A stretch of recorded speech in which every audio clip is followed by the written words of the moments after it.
How to add references in Word. Adding references in Word helps you cite sources accurately in your document, and I'm going to go ahead and show you how to get that done in this tutorial. So first things first, I'm going to go ahead and show you that I have here a sample paragraph.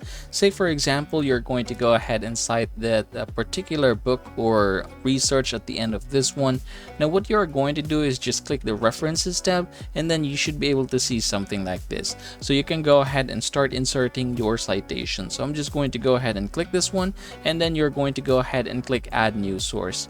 After doing so, you're going to go ahead and choose what type of source it's going to be. Would it be a book section, journal article, or any of the things that are found in here? So say for example, I'm going to choose journal article, and then the author, I'm going to go ahead and put the author's name here. Now say for example, we're going to be using this one right here. So the name of the research is going to be Violence, Peace, and Peace Research. So I'm just going to go ahead and copy this one right here, going to put it here, and then for the author, you have the name in there.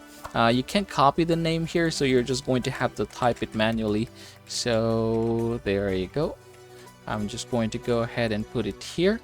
And then for the journal name, that's what we have. It's basically this one right here. So Sage Journals or Journal of Peace Research. Let's try to refresh this one. So I'm going to put here Sage Journals. All right, for the year, this is in 1969. All right. For the pages, so you're going to go ahead and put some pages. I'm going to put sample here. Say for example, it's page 14. Now you can go ahead and put more. Say for example, pages 14 to 16, like that. And then we're just going to go ahead and hit the OK button, and now you're seeing it here. So yep, that's basically how you're going to do it. Congratulations everybody. That is very simple, and that is how you're going to add references here in Word. And as always, please don't forget to subscribe to the channel and leave this video a like if it helps you out.